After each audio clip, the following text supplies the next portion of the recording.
All right, so looks like we have our players ready and loaded. Here in the top left corner, we have none other than Liquid HerO. Ah! And the bottom right, we have Slayer's Ryung. Now, Andre is motioning me. All right, so Liquid HerO is actually... Sorry, I have the wrong one. But Liquid HerO is going to be spawning over here in the mid-right-hand position as the blue Protoss. Mid-left-hand position, we have the red Terran, which is Slayer's Ryung. All right, well, basically, you know, this is a really interesting map for lots of play. We've seen a lot of interesting turnouts here on dual site specifically. Now, Andre, you know, Bitter was actually talking to us about why he doesn't actually like dual site on a personal level, but explain, because you chose the map pool, explain what you want to do with dual site, because you said it's a map that has unexplored potential. I think dual site hasn't been played enough. That's honestly what I think, just because it wasn't on ladder ever. And when you don't have a map on ladder, really the amount of games that you have on it is pretty limited. It's limited to just tournaments. Now, we have seen tournament play with it, but people really haven't experimented as much as, let's say, Metalopolis, Shattered Temple, Tal'Darim Altar, those types of maps. So I feel like this map in particular can be explored a little bit more. People have been playing the 2-base, 3-base aggression style for quite a long time, but we haven't really seen macro play coming out from any of the players. I think it is a potential on this map. Alright, so we do see immediately that HerO actually scouted pretty early here, and he does see that the SCV is walling off. Now, Andre, denying that information to Protoss, that's definitely very frustrating, especially me as a Protoss player. I realize I don't know anything what Ryung is doing, so he could be pulling out all kinds of strategies, as especially he wants to see if there's any gases taken, but he doesn't see anything at all. It's interesting. Normally when you do this as Terran, you go for some sort of fast expansion. You get the command center on the high ground. And normally this is a tell for Protoss. It's like, okay, I know generally what you're doing. You get the supply depot pretty early, but that's not going to happen this time around. He is getting a gas behind this. And look, that a reactor starts up. What is he going to do over here? Another barracks. Well, we've seen actually a huge revitalization of 2 racks openings where you go for concussive pretty early and just do a little light push, because a lot of Protosses have been opening 1 gate expand, and you know, HerO still hasn't seen much of anything here, so for the most part he has to be forced to play a little bit safe. You can see immediately that he's getting a Stalker out chrono boosted, and that's just pretty much because he wants to be able to have map control and see if he can poke up the ramp to see anything worthwhile. Yeah, the question is, what does he do after this? You can see a second gas is not being taken, so this lends itself more towards some sort of fast expansion. You can see that he's saving up a ton of minerals, so yes, it will be a fast expansion. I think HerO reads from this, I'm going against a fast expansion as well. I'm going to fast expand. Unfortunately for him, he's going against, wow, look at this, a 2 racks, but a second refinery follow-up. This is very surprising. Okay, well, I mean, Ryung, again, he's not that confident in his Terran versus Protoss, and everyone knows that as the game progresses, it becomes progressively harder to kill a Protoss from a Terran perspective, and look at this. We see a really fast second gas from HerO rather than 2 gate follow-ups. Yes, that's pretty brutal. Normally when you go a fast expansion, you get 2 additional gateways and then a robo and an assimilator at the same time. This time around, we have Liquid HerO going for the second assimilator, meaning he wants to go pretty tech-heavy. You're going to see him get maybe a lot more sentries. That's one alternate. Or he can go for, you know, a quick robo. And if he goes 1 gate robo after fast expanding, he's going to be in a lot of trouble going up against a 2 racks push. It's not going to be a robotics facility, but still, it will be a little bit more difficult since these gateways are just about 20-30 seconds later than they should be. Yeah, I mean, he's going to naturally be leaning more towards that, but the Stalker does get picked off. But HerO saw a lot of Marines. Now, keep in mind, actually, let's check his vision. I don't think he actually saw that much information again, so he just saw Marines. Now, this is a very big sign of some kind of 1-1-1 play, but actually Ryung has 2 barracks behind it, so he's actually going something deceiving, as he is getting Stim as his first choice of upgrade from that tech This lab. will be some sort of 1-base play, obviously. It's a variation of the 1-1-1, a very, very delayed factory, Yeah. but he has a lot of upgrades in his Marines and his Marauders. That'll be very helpful. Of course, Stim, Combat Shields is probably going to be researched, and he will get these siege tanks. There's the siege mode. He might actually push out with 2 tanks, just go from there and try to do as much damage. We'll see if that works, because he's giving HerO a ton of time for his 1 expansion to actually start yielding him additional units. Now, I like a couple small things. Ryung, he's being very, very frugal right now. His mule was about to take the last batch of minerals, but the mule would not actually make it back to his command center, so we actually let it expire. HerO, you know, a lot of Protosses are wondering, Andre, how do I hold off this 1-1-1 push? They died to it so many times, especially Marine tank variants. So what does HerO need to do right now to stay alive? First thing you need to do is identify what is going on. HerO has a good indication that this is a 1-base all-in. I think he wants to stay as far away from sentries as possible. Stay in this count and don't go anymore. Get Zealots, get Stalkers, and start chrono boosting the crap out of your gateways. Right now, HerO isn't chrono boosting just yet. What is he doing? He's adding on an additional gateway. That's about it. I think he's scared of some sort of Banshee tech. And that's why he has the Stalkers and his Observers over here. But no, it is not going to be that. Marines and a single siege tank are pushing out now, looking to do a lot of damage. Well, the starport is just finishing, so Ryung eventually wants to incorporate. Oh, a nice pullback! And actually, he denies a lot of information. That was very, very slick there from Ryung to make sure not to alert HerO. But of course, the probe at the natural sees no expansion, so HerO knows something's up. His observer is going to see the entire army. Has to be careful not to lose it though. And HerO immediately pulls back. Great moves here. Yeah, so Ryung doesn't want to push just yet. You can see on that the production tick count, 1 medevac and combat shields is almost finished. He wants to wait for those 2 upgrades to hit, or rather that 1 upgrade and the medevac to hit, because those are the ones that give him just such a huge burst in his quality of units. Of course, all those Marines benefit from that plus 10 extra life. Yes, that plus 10 extra life is huge. It's an extra Stalker hit, so it's very important for you to be able to get that upgrade and wait for it. Don't push out prematurely. And we do see that Immortal is almost out here, but HerO, it wants to wait for that second one because, again, the Immortal is so important to absorb that initial tank blow before engaging the Marines with high DPS. Yeah, I'm kind of interested to see what happens here. Actually, the engagement might start. He's going to stim up a few units. It's going to try to bait some force shields, but no force shields go up right there. But I'm wondering why he went so many sentries, because normally, you know, sentries are pretty useless in this early game stage unless you're going, well, you need 1 or 2, I should say, for that Guardian Shield. But other than that, you don't want to really force shield anytime. Well, and also, if he could protect the ramp, you saw he was trying to see if he could cut off the units from moving up the ramp, but he didn't get an opportunity because Ryung took a good position. Oh, the tank gets sight on the high ground, and Immortal takes an unnecessary hit. Now, this is a weird angle for HerO. Does he try to hit from the high ground and the low ground at the same time? Looks like all the SCVs are being pulled because HerO actually had a proxy pylon. Keep in mind that Probe at the natural did set up a pylon, and the Marines are being stimmed up here. Ryung trying to see if he can pick up the Immortal. He does, but HerO's moving in outside the natural. The bunkers are not up yet on him. Very nice job. He hits it when all those Marines go out of position. You can see the siege tanks just getting mutilated by those Immortals. And there you have it. HerO cleans up the push very convincingly. A nice job done. Oh, the SCVs get there really late. Now, keep in mind, the reinforcement push is what makes it really deadly. It's not over yet. And so HerO has survived the first wave, but can he survive the second? His Stalkers now moving up to the higher ground. Sentries can't really protect it that much longer. One does get picked off here. The second one gets picked off, and so no more force fields. HerO forced to defend with only his Stalkers and Immortals. Of course, this is mostly, if not all, of Ryung's SCVs. That 1 tank is all that remains, but doing so much splash damage. Now, this is all about Micro. Can the Marine stim, pick off the Immortal, and can the Stalkers kite in time? This is very, very tense. Andre still can go either way. HerO looks good, though. He still has a ton of probes still mining. On top of that, he has all of these gateways. And now there goes down the last medevac. It looks like Ryung will be cleaned up. He's not mining anymore, and there it is. GG, ladies and gentlemen. Ryung will fall in the first game here at the NASL Division number 2.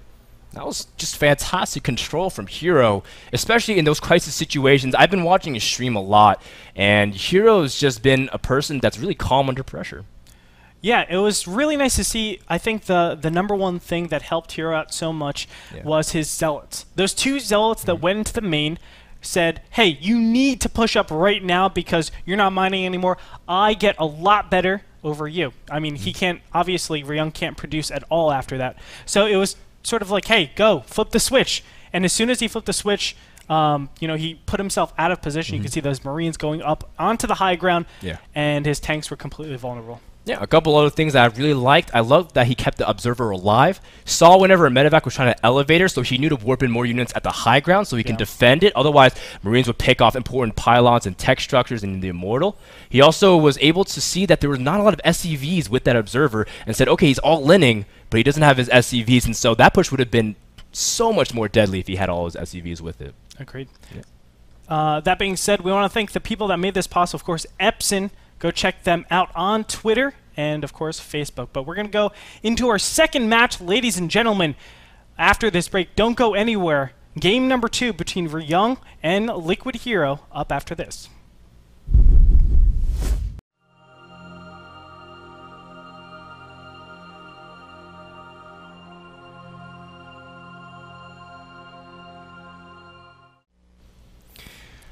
Welcome back, everyone, to NASL Season 3, Week 1, Division 2. We're currently in the middle of the series between HerO versus Ryung, but HerO took a pretty good game number 1 after staunch defense. Yeah, I think the 1-1-1 is a little bit weird to do on a map like Dual Site. You can still, fast expand and go about your business. I think the number one thing you have to be careful on Dual Site is like Immortal pushes, bunker busts. Those are the biggest things when you do fast expand, but I think TVP has developed well enough that you can defend against any of those. So I'm kind of interested why Ryung went for that for that 1-1-1 on Dual Site, but nevertheless, that's what he chose, and he's down 1-0 against HerO. All right, so we have map number 2 loading currently. It's going to be Ohana. This is an interesting map choice. What do you think about it for Protoss versus Terran as we get ready for game number 2?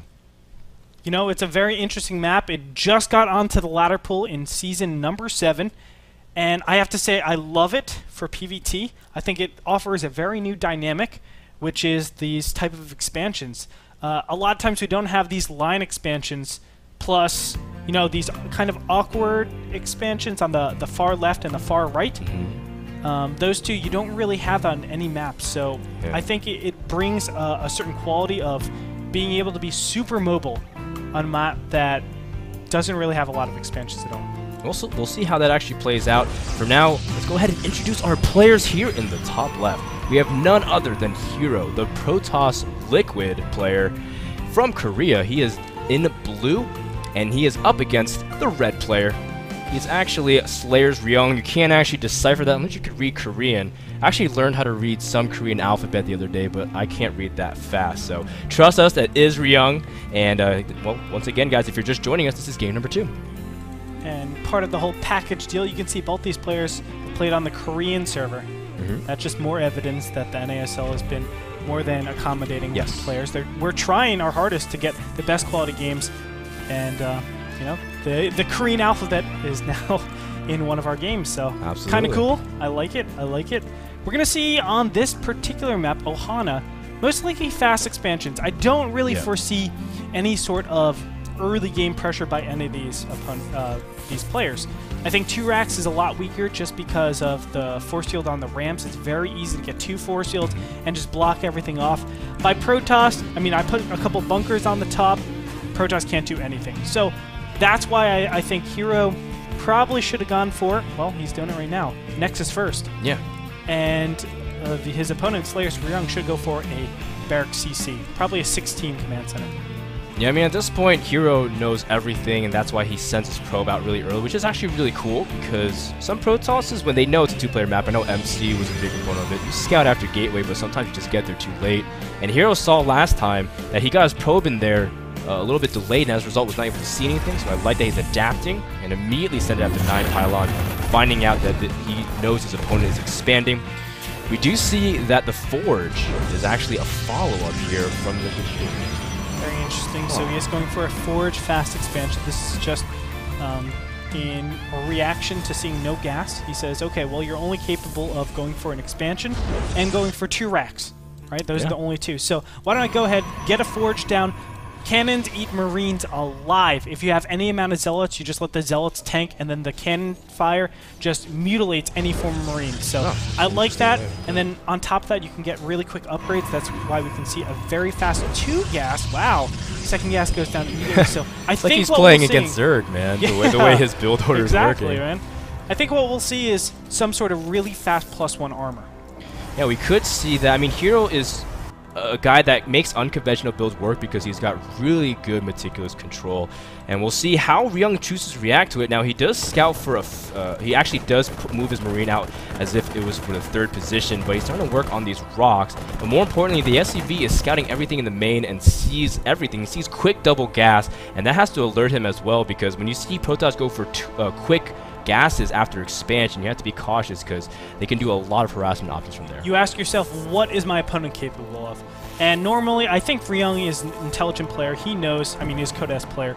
He knows, okay, you're going for this very fast upgrade. And there it is, +1 armor inside the forge. Yeah. A very, very important thing to note, because now it's like, okay, well, I know it'll finish, I always say 130 seconds, 120 seconds just because of Chrono Boost, but I know it's going to finish in 120 seconds.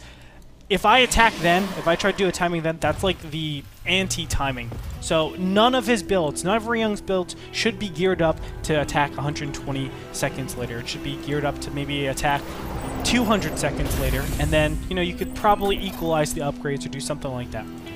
Yeah, so having that upgrade advantage is very big in Protoss versus Terran. I mean, just having that Chrono Boost in your arsenal as well. And QXE made a big post about it, that Terrans need to keep their upgrades at the same time. But HerO at the same time, he's moving out, sees the Marine pack, so he knows that he can't really pressure that much without the Stalker. But once he does, we've been seeing a lot of Protoss, especially Korean Protosses, pressure a lot early with some of the just a few units that they have.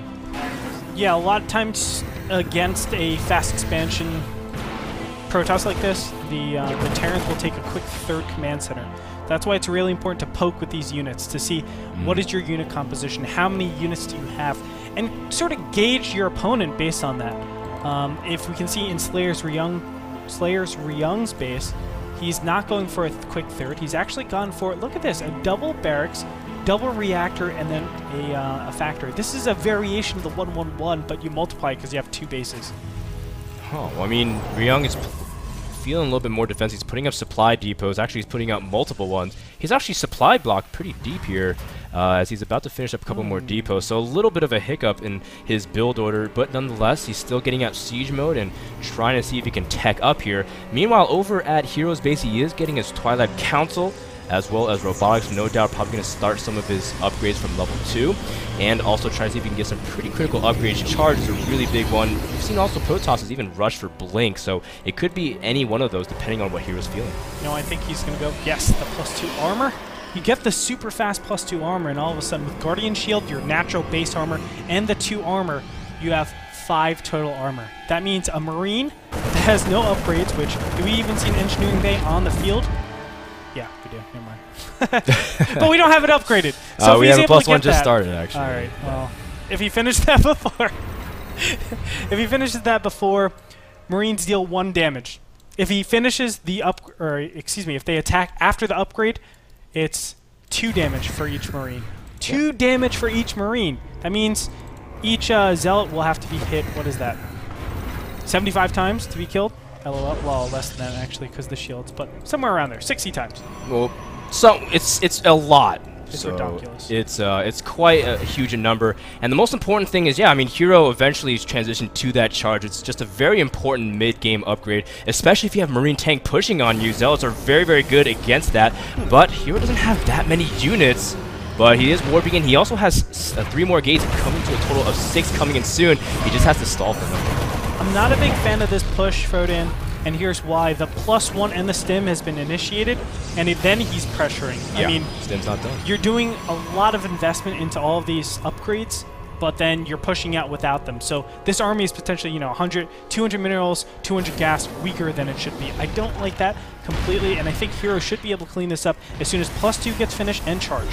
Well, you're absolutely right. I think if with that Guardian Shield, he's going to have so much defense, especially if that Immortal comes out and absorbs a lot of tank damage. He's also warping in several Zealots in the back, just in case there's some kind of medevac ready to drop. So he's getting in good position here. I love the defensive position. I love the use of cannons as a way to zone off the Marines as well. Charge is about to finish, Andre, and that might signal HerO for his defense attempt here, because the bunker is not going to finish it. Let's see in a little bit. You can see this 1 sentry needs to go behind. There goes the charges.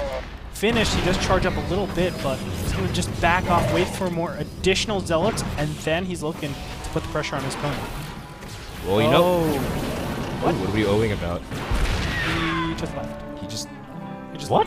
Oh he wow, just okay. It, man. I mean, let's be real here. Ryung recognized he probably isn't gonna break him because he waited really long time. Now this is a really important thing for pro players to recognize, an opportunity that's missed, as well as an opportunity that can be seized. And he knows that he's not gonna break him. Rather than commit your entire army when you know that you're probably not gonna be able to break him, then he just recalls. And I think it's cool because Ryung probably clicked on his Zealot, saw speed was done, and also saw +2 armor and says, I am not killing those things anytime soon. Yeah, it's just a little interesting that he chose to do that push, and then he really didn't accomplish anything with it. He backed up. I understand he has to do that, but I figured, he has to keep putting pressure on his opponent because this army composition trails off as you move forward. What do you do with all that siege tank investment? I mean, there's not a lot you can do, and now HerO's going to take map control, the #1 thing you don't want Protoss to have. He's going to be able to do whatever he wants. He can put the pressure on his opponent. He can make it so that it's 2 base against 3 base this whole time. Even though there's an extra command center, he's the one that can get great flanks and utilize his Zealots a lot more effectively than inside a bottom village. Yeah, and so you see that HerO's actually moving out more towards the third because he expected Ryung to take a third of some kind because why else contain him for so long. But Ryung actually does not have it set just yet. In fact, he kept it right outside of his natural for those extra mules. Now, HerO's also powering up a lot and grabbing his third base in addition to that, getting 4 more gates. Storm is about to finish a critical upgrade, so HerO's going to be absolutely devastating if he engages Ryung in the next few minutes. It'll be hard. I think without the critical observers on the map, it's going to be difficult to actually say I can make the right decision to engage here. Yes, I do think he can engage. You can see the upgrades just aren't there yet. Combat Shield's just about to finish. But if he hit before that, that would have been brutal. Still, without the observers, he can't make those great calls. So it's unfortunate for HerO. He's going to miss out on that opportunity. But it's okay. He has his third up, and he will be getting that 5th and 6th gas, which is probably the most important thing for a Protoss. It's definitely okay that he's Protoss. Let's be real.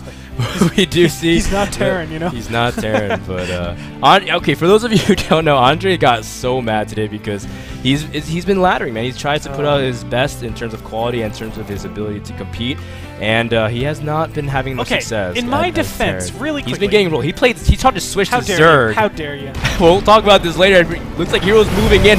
Guardian Shield goes up, charge without the Templars ready to storm. There's no cutting just yet. The storm lands on a huge portion, but the kiting here from Ryung is not going to be enough. He's backing himself against the wall. A great engagement from HerO, and he is absolutely steamrolling his way through his entire army. And that's the big problem. He wasn't attacking in a huge choke, or a small, tiny choke, I should say. And you can see those Zealots really working on all those units. Now Ryung has to lift off. His command center is completely out of place. And I don't see any way for Ryung to actually come back into this. What army does he have? Ghosts coming out right now. Poorly timed to have the Ghosts out. I mean, it's unfortunate. If he had him 45 seconds earlier, he would be in a great position to take out that army. But nevertheless, HerO has dominant control in this game. I mean, HerO hit before +2, which just finished about a second ago. And, HerO doesn't really have any form of anti-air either, other than his Archon. So if he could have been able to really kite with Medivacs and his Marines tomorrow, but he just backed himself against the wall and was not really able to maneuver too much.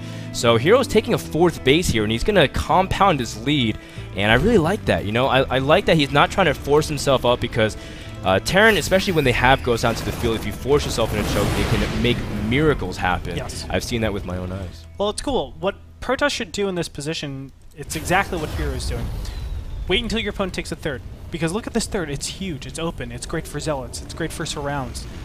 And once they establish that position, then attack. Don't push up into a ramp and just get absolutely murdered just because the the unit positioning is too strong for the Terran. Wait until they're in a favorable position and then press on your advantage. And I think that's what HerO's doing, gearing up for this one huge attack, throwing away some Zealots. Yeah, I mean, I think the Zealots wanted to engage, but HerO did not actually have everything in conjunction. Actually, he has that proxy pile on the bottom left, which has been a big part of his army, but looks like he's moving forward yet again.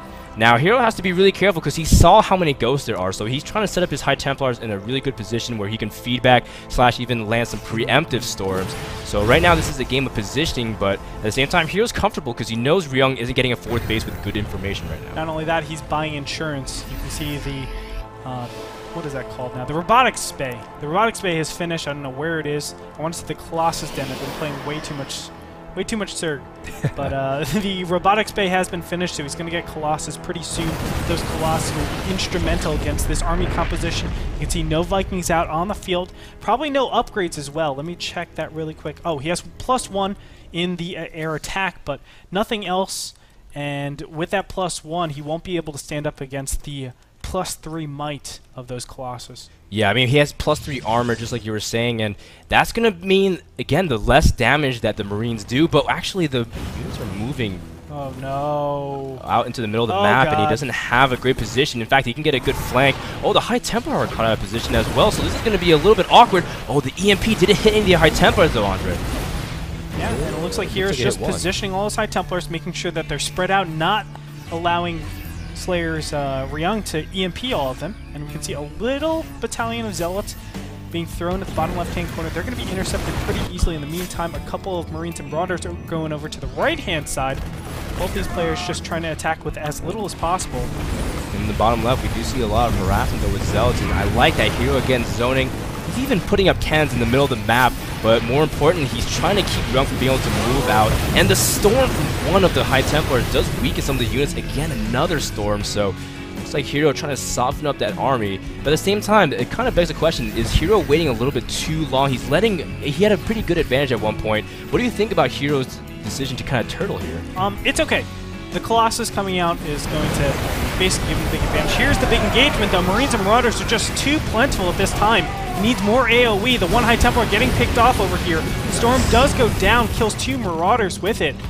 But the big problem is the medevac count is still pretty nice. I mean, 5 medevacs is pretty manageable at this point, but you know, I don't know whether or not he's going to be able to do these Colossus. Nice storms go off before those 2 High Templars merge into an Archon. Wow, looks like he's warping in Zealots very aggressively. In fact, he's moving in to see if he can flank with some storms. The High Templar moving down the ramp, and he does manage to catch some of them. The EMP misses. Oh, the Ghost definitely wishes that they spent more time in target practice here. This is unfortunate, but a couple of Marines and Marauders swinging from behind, getting the full surround. Can he actually manage to pick all of this off? You can see the Stalkers and the Immortals are getting shredded, and now he's in full retreat, but additional Zealots. Wow, that's a ton of Zealots going to come in for backup. The reinforcement is too strong. This is exactly what every Terran fears, just because he's not able to trade. And of course, during this whole time, HerO has a 5th base that is about to establish. This is not looking good. There it is. GG. And Liquid HerO showing some really great results in the first play day for him. Play date?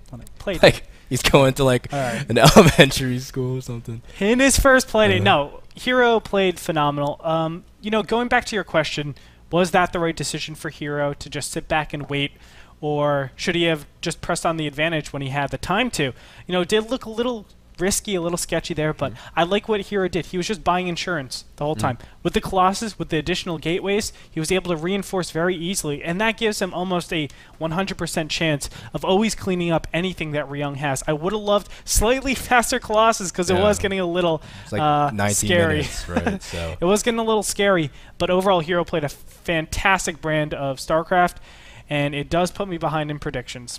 Yeah, you know, I was asking that question just to have, you know, the thought, because the whole idea, sometimes Terrans can get into the game through dropping, as well as, you know, just to have different ways to try to pull themselves back momentum-wise. But you know what? HerO had cannons all over the map in the middle. He had High Templars at every base, so you can see that HerO was very comprehensive in his ability to sit back and prepare for that insurance game. Yeah, and one thing I'll just say, Ryung was behind from the beginning. That build that he did, the Marine tank build, we haven't really seen that in the metagame, and there's a big reason why. The transition going into anything else is very rigid. You don't have the capabilities of switching to Marines and Marauders too easily because all the upgrades you have to get, stim, combat shields, concussive shell, +1/+1, everything. It's just the works you have to get. It's really, really difficult, and I think that's why Slayers Ryung ultimately lost that game. All right, so that game was brought to you by Azo, the people who brought to you these lovely Azo monitors. Those monitors are handsome. Also, check it out. They make on rectangular our website, monitors. www.nasl.tv. You can find out, you know, and purchase these beautiful Azo monitors for a discount. I believe it's 25% discount with all your favorite people. Tingles my Asian senses. I know. 25% Dude, discount. I've gotten so much trouble for saying stuff like. All right, well, I'm Lock ready it up. to ruin it. Lock it up. Anyway, 25% for 25% off for those beautiful monitors. Go check it out, NASL.tv. But when we come back, who do we have for our next match? We have Noni versus Dark Force. We also have a special segment prepared for you, so don't go too far. We'll be back in just a minute.